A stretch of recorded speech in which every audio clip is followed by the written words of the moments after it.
En una noche aparentemente común, el monarca más poderoso de Israel cometió un error que desencadenaría muerte, conspiración y una maldición sobre su propia descendencia. Lo que comenzó con una única mirada prohibida, terminó en asesinato planificado y tragedias que resonarían por generaciones. Pero la parte más perturbadora de esta narrativa está en lo que sucedió después. David reinaba sobre Israel como un líder ungido por el propio Creador. Su trayectoria había comenzado en los campos humildes, pastoreando rebaños, donde enfrentó predadores salvajes con bravura extraordinaria. El valor de aquel joven ya presagiaba un destino grandioso. Cuando apenas era un adolescente pastor, David se ofreció voluntario para confrontar a Goliat, el coloso filisteo que aterrorizaba a toda la nación. Con aproximadamente 3 metros de envergadura, protegido por una armadura impenetrable y portando una lanza del tamaño de una viga, el gigante desafiaba a cualquier israelita a duelo contra él. El ejército entero estaba paralizado por el terror. David había llegado al campamento militar solo para entregar provisiones a sus hermanos mayores. Al escuchar las provocaciones arrogantes del gigante, algo dentro de él se inflamó.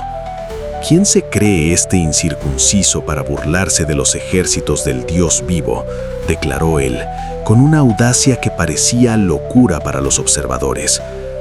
El joven rechazó categóricamente la protección ofrecida por el rey Saúl. El Eterno que me protegió de las fauces del león feroz y de las garras del oso salvaje, me guardará de las manos de este pagano, afirmó. Avanzó hacia el combate equipado solamente con su honda artesanal, 5 guijarros pulidos del arroyo y una fe inquebrantable en Dios. Mientras Goliat vociferaba insultos y demostraba desdén, David corrió en su dirección con determinación mortal. Girando su honda con destreza quirúrgica, liberó un proyectil que perforó la frente del coloso, derribándolo instantáneamente. El estruendo del cuerpo gigantesco golpeando el suelo resonó como un trueno. David entonces avanzó, arrancó la espada del filisteo caído y decapitó su cabeza, sellando una victoria que sería cantada a través de los siglos. Aquel episodio no solo reveló su bravura sobrehumana, sino que comprobó que cuando Dios está presente, hasta el más frágil de los mortales puede derribar al más temible de los adversarios.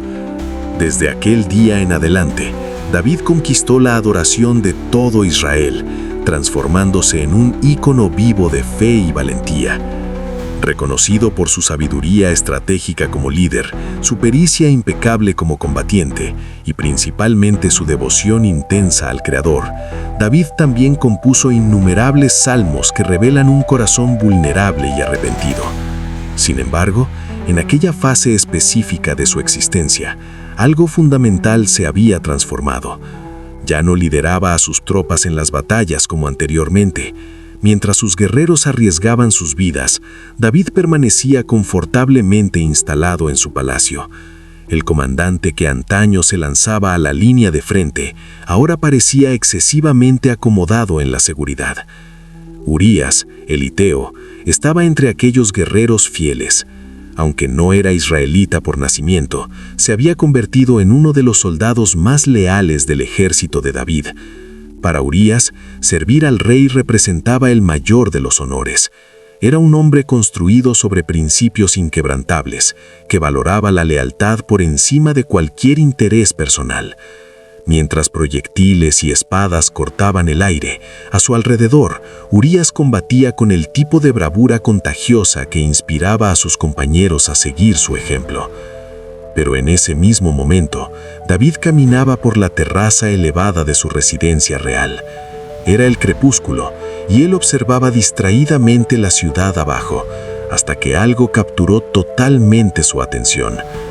En una de las residencias de la población, había una mujer realizando sus baños rituales. David se vio incapaz de desviar la mirada.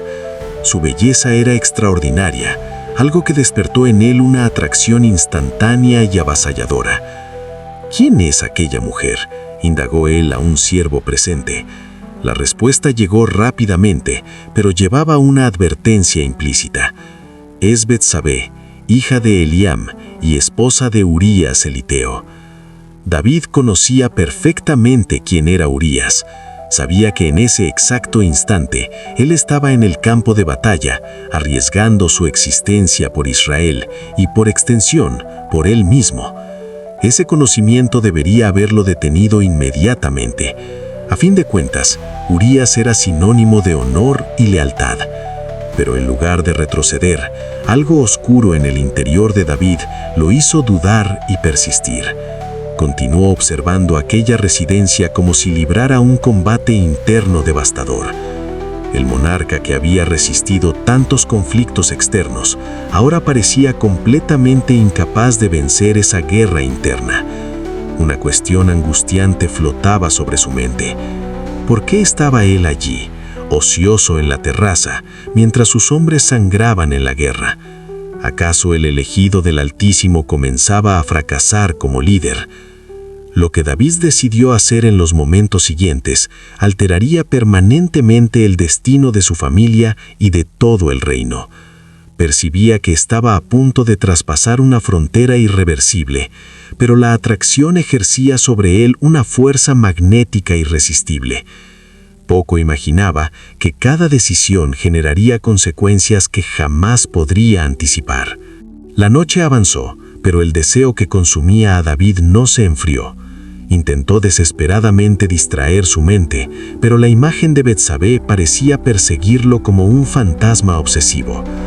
Reconocía plenamente que era inadecuado, que ella poseía compromisos matrimoniales y, más grave aún, que su esposo era uno de sus soldados más devotos.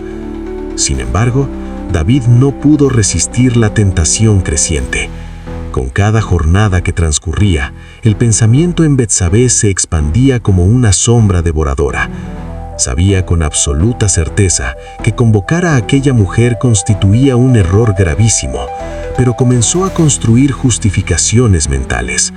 Soy el soberano de este reino. Quizás esto no sea tan catastrófico, murmuraba para sí mismo.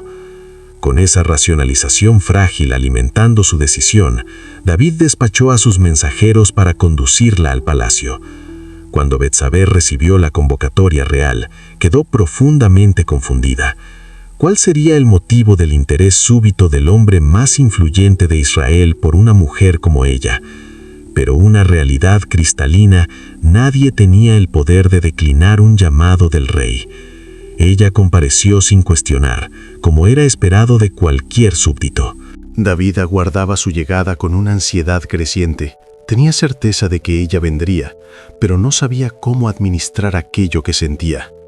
Cuando finalmente ella ingresó al palacio, un silencio incómodo llenó el ambiente. Ambos percibían que algo estaba profundamente mal, pero ninguno verbalizó esa percepción. Ella entró con reverencia, tal vez hasta con recelo. Él era el rey, después de todo, y sus palabras tenían peso de órdenes. David la recibió con una mirada que ella no pudo descifrar completamente. ¿Era admiración mezclada con culpa? ¿Deseo entrelazado con remordimiento? Probablemente una combinación perturbadora de todo eso. La invitó a sentarse y por algunos instantes intentó actuar como si fuera solo una audiencia rutinaria. «Eres la consorte de Urías, ¿no es así?», preguntó David, aunque ya conocía perfectamente la respuesta. Por un momento fugaz, el nombre de Urías flotó entre ellos como una barrera moral que David reconocía que no debería traspasar. Urías, el guerrero irreprochable, que en ese instante estaba en el campo de batalla luchando por Israel y por su soberano. Pero David deliberadamente ignoró ese pensamiento inconveniente. Desvió la conversación hacia temas aparentemente más ligeros, intentando hacer que Betsabé se sintiera cómoda. «Eres muy respetada en nuestra comunidad. Tu marido es un hombre verdaderamente notable», comentó él, mientras la estudiaba con atención obsesiva. Ella agradeció educadamente, pero era evidente que se sentía incómoda. No comprendía las razones detrás de aquella convocatoria y tal vez en algún rincón de su conciencia una sospecha comenzaba a germinar. David, sin embargo, no era un hombre ordinario. Dominaba perfectamente el arte de las palabras. Su posición como monarca, combinada con su carisma natural, lo hacía prácticamente irresistible. Comenzó hablando sobre asuntos triviales, pero gradualmente el tono se transformó. Pasó a elogiar su apariencia física de forma cada vez más directa. «Eres una mujer absolutamente extraordinaria, Betsabé. ¿Es perfectamente comprensible por qué Urías es tan devoto de ti?» Ella permaneció en silencio, tal vez intentando procesar lo que aquello realmente significaba. Pero las intenciones de David pronto se volvieron inequívocamente claras. Se aproximó físicamente y en ese momento crítico, Betsabé comprendió que no había alternativas. Él era el rey. Rechazar cualquier solicitud o incluso demostrar resistencia podría acarrear consecuencias imprevisibles y potencialmente devastadoras. David estaba plenamente consciente de la vulnerabilidad de ella. Sabía que en ese instante detentaba el poder absoluto de determinar cómo aquello terminaría. Pero no se detuvo. Avanzó deliberadamente, cruzando una línea moral que jamás podría ser revertida. David eliminó la distancia que los separaba. Sus ojos estaban fijos en ella y sus palabras comenzaron a menguar, sustituidas por un silencio cargado que comunicaba más de lo que cualquier discurso elaborado podría transmitir. Betsabé estaba vulnerable y aislada. Sabía que estaba ante el hombre más poderoso de Israel, alguien capaz de decidir su destino con una única palabra. Él era el rey, pero en ese momento no representaba al líder justo que su pueblo conocía y admiraba. Era simplemente un hombre completamente dominado por deseos carnales. Cuando David la tocó por primera vez, Betsabé no protestó, no porque deseara aquello, sino porque comprendía que no poseía elección real. Era el peso aplastante del poder absoluto en acción. Él sostuvo su brazo con firmeza, pero también con un cuidado que parecía contradecir horriblemente el pecado que estaba a punto de consumar. Para David, aquel momento era una mezcla tóxica de deseo y autojustificación. Sabía que era moralmente reprobable, pero permitió que su corazón lo engañara, como si fuera algo inevitable, algo que supuestamente no podía controlar. En aquel aposento privado, lo que comenzó como palabras cuidadosamente elegidas se transformó en algo más profundo, más intenso e infinitamente más peligroso.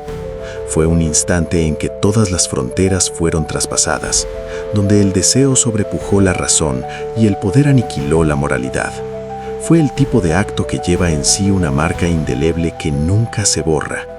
Para Betsabé era imposible olvidar la sensación de ser conducida a algo que no deseaba, pero que no podía rechazar.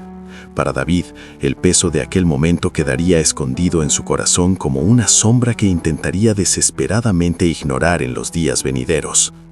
Cuando todo terminó, un silencio aplastante llenó el ambiente. David observaba a Betsabé vestirse y por primera vez parecía verdaderamente percibir la magnitud de lo que había hecho.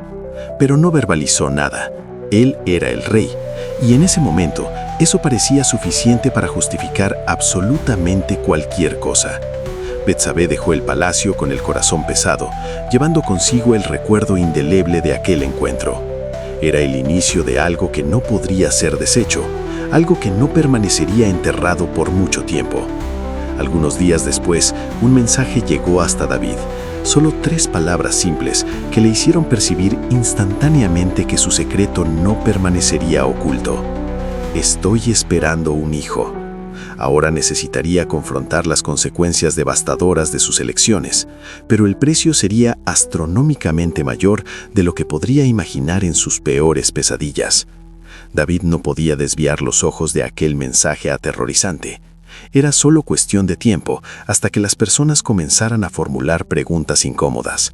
El pueblo, sus consejeros, Urías. Solo pensar en el nombre del hombre que arriesga su vida en el campo de batalla, luchando ciegamente por un rey que había traicionado su confianza de la forma más brutal posible, David sentía un nudo apretando su estómago. Pero en lugar de arrepentimiento genuino, su mente comenzó a idear un plan sombrío. Necesitaba encubrir el error, sin importar el costo humano. Convocó a sus consejeros y ordenó que Urías fuera inmediatamente traído de vuelta del campo de batalla. Informen que necesito un informe detallado sobre el progreso de la campaña militar, instruyó David, pero la verdad subyacente era mucho más siniestra. Esperaba que Urías fuera a casa, pasara la noche con Betsabé, y así nadie jamás cuestionaría la paternidad del niño. Cuando Urías llegó al palacio, estaba visiblemente cansado, pero aún así orgulloso de servir al rey. Entró en el salón del trono con la misma dignidad y postura que llevaba al campo de batalla. «Mi rey, ¿qué desea saber?», indagó Urías, sin imaginar siquiera remotamente que el hombre sentado ante él acababa de traicionarlo de una manera que nunca podría concebir. David hizo preguntas sobre la guerra, fingiendo interés profundo en detalles que ya conocía perfectamente. Pero mientras Urías respondía con entusiasmo, el peso de la situación solo aumentaba exponencialmente. David intentó disimular, evitó hacer contacto visual prolongado con aquel hombre honrado, pero era como si Urías llevara una luz interior que exponía brutalmente la oscuridad en el corazón del rey. «Has trabajado arduamente, Urías. ¿Por qué no regresas a tu casa esta noche? Descansa adecuadamente, quédate con tu esposa», sugirió David con una sonrisa que parecía casi convincente. Casi. Pero Urías rechazó categóricamente. No era el tipo de hombre que colocaba el placer personal por encima del deber militar. ¿Cómo puedo ir a mi casa y disfrutar de comodidad mientras mis compañeros de armas están en el campo de batalla arriesgando sus existencias? «No, mi rey, me quedaré aquí en el palacio», respondió él con convicción inquebrantable. Fue como si el cuchillo que David sostenía se hubiera vuelto contra él mismo. La integridad absoluta de Urías era una afrenta silenciosa pero devastadora a la traición de David. Cada palabra que salía de la boca de Urías parecía un recordatorio doloroso de que él era un hombre infinitamente mejor que el propio rey. David intentó nuevamente al día siguiente, ofreciendo vino generosamente e insistiendo para que Urías descansara en su residencia. Pero Urías permaneció absolutamente firme en su posición. Cuando David finalmente percibió que no podría manipularlo a través de métodos convencionales, algo fundamental dentro de él se transformó. El hombre que un día había escrito salmos conmovedores de arrepentimiento y amor profundo a Dios, ahora estaba sumergido en una oscuridad que parecía no tener fin. Si Urías no iba a encubrir el pecado por voluntad propia, David haría que eso sucediera de otra forma, una forma definitiva e irreversible. David se sentó en su mesa privada. El pergamino frente a él parecía más pesado de lo que debería. Sostuvo la pluma por un momento interminable, sin conseguir comenzar a escribir. Lo que estaba a punto de hacerlo atormentaría por toda la eternidad. La pluma finalmente tocó el papel y las palabras comenzaron a surgir, cada una más sombría, más cruel, más calculada que la anterior. Su mano temblaba levemente mientras escribía, pero se forzaba a continuar. Lo que estaba escribiendo era algo que absolutamente nadie podría saber, un secreto que debería quedar entre él y aquel pedazo de pergamino maldito. Cuando terminó, David colocó la pluma a un lado y miró fijamente lo que había escrito. Dobló el pergamino con cuidado meticuloso y lo selló. Entonces llamó a Urías. Cuando el soldado entró con su semblante leal y respetuoso, David lo encaró por un momento, casi dudando, pero ya no había más espacio para arrepentimientos. Necesitaba mantener el control de la situación a cualquier costo. «Lleva esto inmediatamente al comandante Joab», ordenó David, entregando la carta. Su voz era fría, desprovista de cualquier rastro de emoción. Urías tomó el pergamino sin cuestionar, como siempre hacía. «Sí, mi rey, consideraré esto como mi mayor responsabilidad», dijo él con una leve sonrisa. Para Urías era una misión más honrosa, un privilegio concedido por el rey que tanto admiraba. No tenía la menor idea de que aquel mensaje llevaba su propia sentencia de muerte. Mientras Urías salía del salón con pasos confiados y orgullosos, David permaneció completamente inmóvil.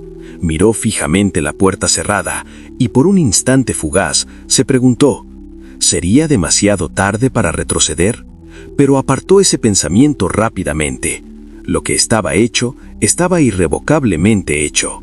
Urías llegó al campamento militar con la carta del rey firmemente en sus manos. La sostenía con extremo cuidado, como si fuera un documento sagrado, algo de importancia suprema para el futuro de Israel. Cuando finalmente encontró a Joab, la entregó con orgullo visible. «Este es un mensaje directo del rey. Confió esto personalmente en mí», declaró él. Su tono era firme y sus ojos brillaban con el honor de servir directamente a David.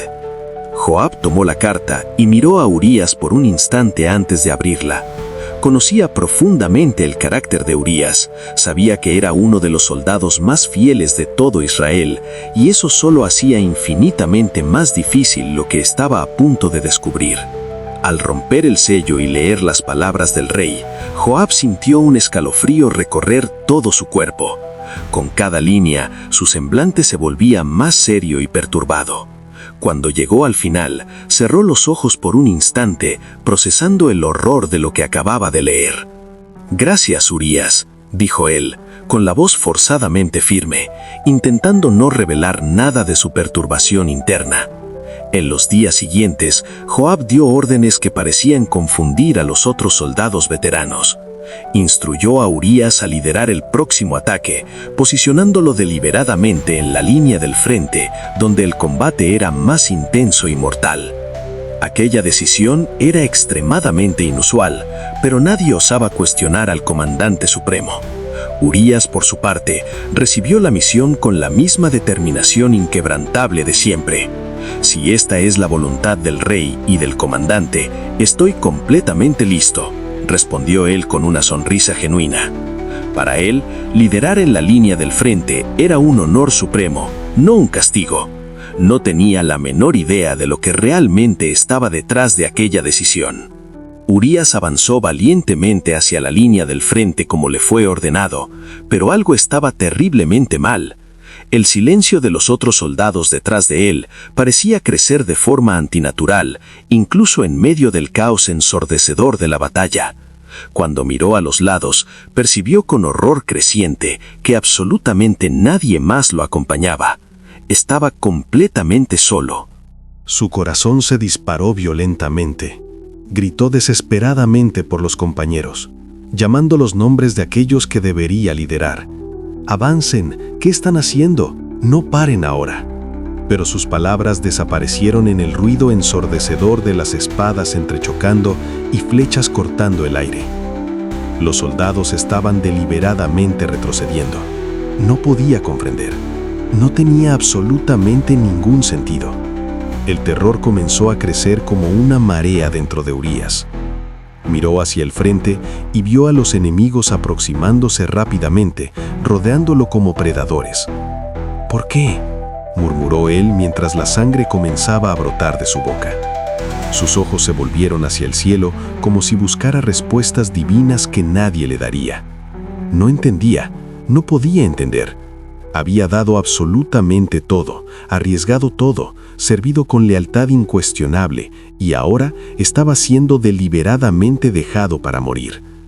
El rostro de David pasó por su mente, y por un breve instante devastador, la admiración que siempre había sentido por el rey fue sustituida por una duda dolorosa y confusa. Los enemigos no mostraron piedad alguna. Lo golpearon repetidamente, sin misericordia, mientras Urías intentaba desesperadamente arrastrarse para alejarse, aferrándose al suelo con las manos ensangrentadas. Sus gritos eran ahogados por el polvo y el caos circundante. Cuando el golpe final llegó, Urías estaba completamente solo, abandonado por aquellos en quienes confiaba y traicionado mortalmente por quien más admiraba. Su última visión fue del campo vacío detrás de él, el mismo campo donde sus compañeros deberían estar luchando a su lado. Mientras los soldados recogían los cuerpos después de la batalla brutal, la noticia de la muerte de Urías fue enviada de vuelta a Joab.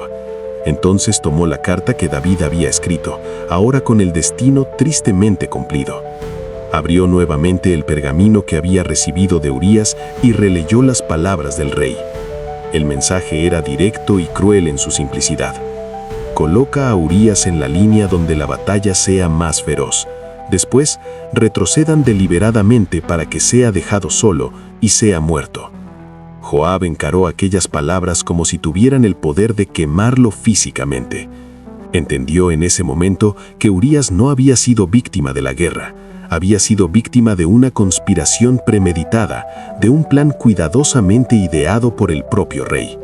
El hombre que Urías admiraba incondicionalmente y servía fielmente había firmado su sentencia de muerte con sus propias manos. La noticia finalmente llegó hasta David. Urías está muerto, anunciaron los mensajeros con solemnidad. El rey, que hacía días estaba consumido por la ansiedad creciente, respiró profundamente. Por fuera, mantuvo la compostura real esperada, pero por dentro sintió un alivio que fue rápidamente sofocado por la culpa que no quería admitir. Trajo a Betsabé oficialmente al palacio y la tomó como esposa. Para el pueblo parecía un gesto noble, un acto de bondad extraordinaria de un rey que cuidaba generosamente de la viuda de un soldado caído. Pero dentro del corazón de David sabía perfectamente que su pecado no podría ser escondido de Dios. David pensaba ingenuamente que había cerrado el problema, pero la justicia divina apenas estaba comenzando. El profeta Natán estaba a punto de confrontar al rey con un mensaje que revelaría el verdadero precio de sus elecciones, y ese precio sería infinitamente más alto de lo que jamás había imaginado. Días pasaron desde que David recibió la noticia de la muerte de Urías. Aparentaba estar en paz absoluta, siguiendo normalmente con sus responsabilidades como rey y ahora esposo de Betsabé. Para el pueblo, continuaba siendo un líder ejemplar, alguien que cuidaba incluso de las viudas de sus soldados caídos. Pero dentro de David, algo estaba profundamente diferente. Por la noche, el peso aplastante de sus acciones lo alcanzaba, pero apartaba los pensamientos angustiantes, intentando desesperadamente justificar sus elecciones, hasta que el profeta Natán fue enviado directamente por Dios. Natán llegó al palacio y David lo recibió con respeto profundo. Sabía que Natán era un hombre de Dios, alguien cuyas palabras siempre venían cargadas de sabiduría divina y propósito eterno. El profeta comenzó a contar una historia, algo que David no esperaba. Había 2 hombres en una ciudad, dijo Natán con calma.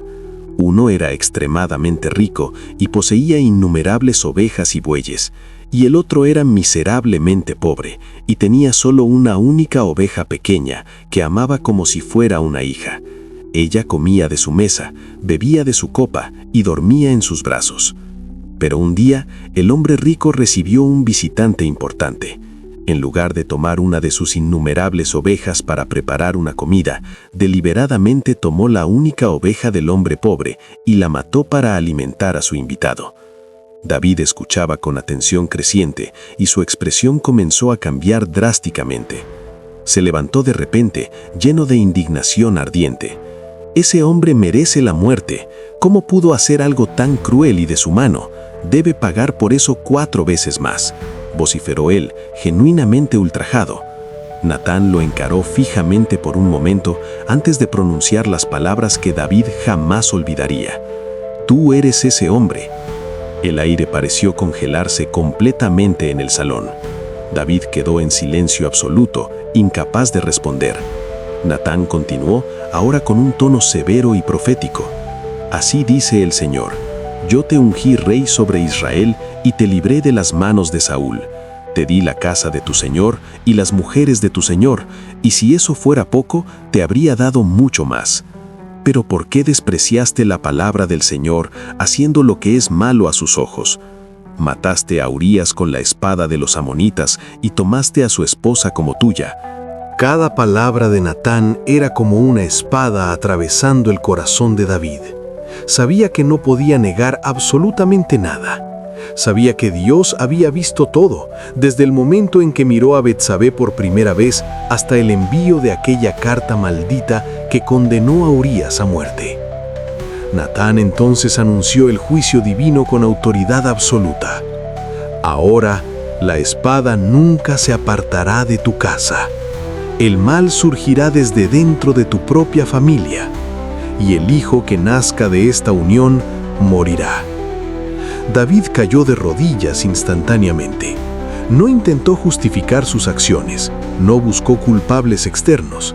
Sabía que era el único responsable. «He pecado contra el Señor», dijo él con la voz completamente quebrada. Fue un momento de arrepentimiento verdadero y profundo, pero sabía, en el fondo de su corazón, que el perdón de Dios no borraría mágicamente las consecuencias devastadoras de sus actos. La profecía de Natán comenzó a cumplirse rápidamente y de forma brutal. El primer hijo de David y Betsabé enfermó gravemente. A pesar de las oraciones intensas y ayunos prolongados de David, el bebé murió. El dolor que sintió fue indescriptible y desgarrador, pero aceptó el juicio como justo. Sabía que esta era solo la primera de muchas consecuencias que vendrían. A lo largo de los años siguientes, la casa de David fue marcada por tragedias sucesivas. Sus hijos se volvieron unos contra otros en conflictos sangrientos. Amnón, su primogénito, cometió un acto terrible contra su propia hermana Tamar. Absalón, otro de sus hijos, conspiró para tomar el trono por la fuerza, creando una guerra civil devastadora que sacudió todo Israel. Cada una de estas tragedias era un recordatorio doloroso del peso eterno del pecado de David. Fue perdonado por Dios, pero las cicatrices permanecieron indelebles. David vivió el resto de su existencia llevando el peso aplastante de sus elecciones, pero también con la certeza absoluta de que Dios lo había perdonado. Escribió muchos salmos después de estos eventos trágicos, expresando su dolor profundo, arrepentimiento genuino y gratitud por la misericordia divina.